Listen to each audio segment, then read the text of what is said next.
यिर्मयाह 1 के 5वें वचन में यिर्मयाह कहता है, मेरे माँ के गर्भ में रचने से पहले ही परमेश्वर ने मुझे जातियों का भविष्यद्वक्ता ठहराया। उत्पन्न होने से पहले ही, जन्म लेने से पहले ही परमेश्वर ने उसे भविष्यद्वक्ता ठहराया। यह सिर्फ यिर्मयाह के लिए नहीं, हमारे बारे में परमेश्वर की इच्छा, परमेश्वर का विचार यही है। आज बहुत सारे लोग परमेश्वर के उद्देश्य में, उसकी योजना में जीकर जयपूर्वक अपने दौड़ को खत्म नहीं करते। खत्म किया, पर क्या जयपूर्वक खत्म किया? तो बहुत सारे लोगों ने जयपूर्वक खत्म नहीं किया, भागते हैं, दौड़ते हैं। देखिए, दौड़कर जयपूर्वक जीतना ही, हाथ में 100 करोड़ रखना नहीं, 150 साल जीना सफलता नहीं है। जिस विचार से परमेश्वर ने आपको इस जगत में रखा है, उस विचार में जीकर उस विचार को पूरा करके जाना ही सच्ची सफलता है। किसके लिए आप बनाए गए हो, उसी लिए उपयोग करना, उसी को परमेश्वर जयपूर्वक दिखता है, जयपूर्वक दिखता है। आज बहुत सारे लोग, परमेश्वर क्या मुझे उपयोग करेगा, परमेश्वर क्या मुझे आशीष देगा, परमेश्वर ने जो मेरे अनंत योजनाएं मेरे रखी हैं क्या उन्हें पूरा करेगा। बहुत सारे लोगों को इस बात को लेकर संदेह है। क्यों ऐसा है?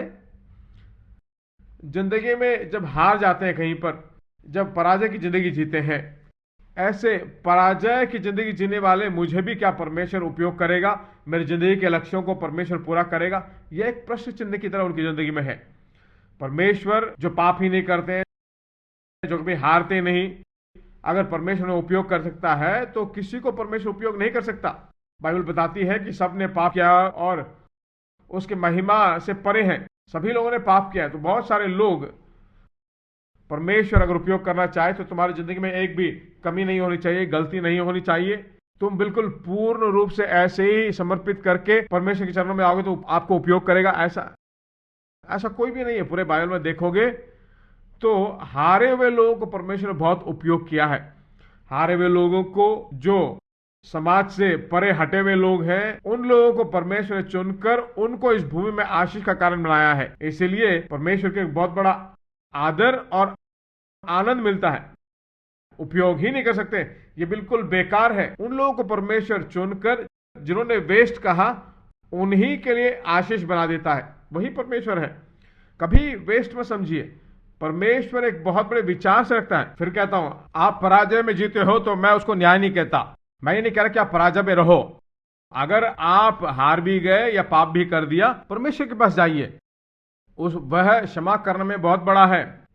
आपके मां के कोख में अंग उत्पन्न होने से पहले ही आपके लिए योजनाएं और उद्देश्यों को उसने रखा है। उसके पास आकर अपना हृदय और मन पूर्ण रूप से दे दो तो उद्देश्यों को प्रकट करेगा। उद्देश्यों को प्रकट ही नहीं बल्कि उसको सुरक्षित रखकर उसको सही जगह पर जाकर छोड़ेगा। पहले पूछे कि हे प्रभु, मैं किस लिए हूं, किस विचार से मैं हूं, किस उद्देश्य से मैं हूं, मुझे क्या और कैसे उपयोग करना चाहते हो। सब पूछेंगे कैसे। मुझसे पूछते हैं कैसे आपने उद्धार पाया, क्या चोरी किया, हत्या किया, जेल से भाग कर आए, आज तक परमेश्वर आपको छुआ, मिला। क्योंकि देखिए, ऐसी गवाही आज सुनने के लिए बहुत लोग हैं। मैं पहले जादू टोना करने वाला था, नींबू को ऐसे घुमाता था, ऐसे परमेश्वर मुझे छुआ, ऐसे बोलने से, पर मेरे जिंदगी में ऐसा कुछ नहीं था। कैसे उद्धार पाया? मैंने एक दिन परमेश्वर से पूछा, मैं क्यों हूं परमेश्वर, मैं किस लिए हूं? वह प्रश्न मेरे जिंदगी के उस उद्देश्य को ढूंढने में सहायता मंद हुआ। मैं किस लिए इस दुनिया में हूं? वह प्रश्न परमेश्वर की योजनाओं, उद्देश्यों को प्रकट करता रहा। उन दिनों में बहुत बड़ा रेवलेशन नहीं था। गलातियों की पत्री से परमेश्वर ने मुझसे बात किया। माँ के जब कोख में था तभी मैंने तुझे चुना, अन्य जातियों को सुसमाचार सुनाने के लिए मैंने चुना है ना। उस समय सुसमाचार का अर्थ भी मैं नहीं जानता था। परमेश्वर ने चुना, बस ऐसे सोच रहा था।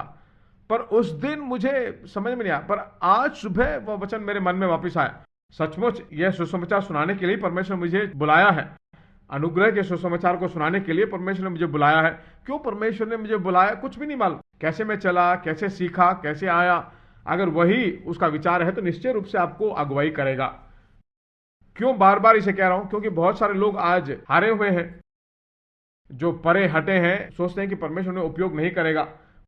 परमेश्वर आपको जरूर उपयोग करेगा। जिस विचार से परमेश्वर ने आपको बनाया है, उस विचार के लक्ष्य में आपको ले जाकर छोड़कर दुनिया के लिए आशीष का कारण बना देगा।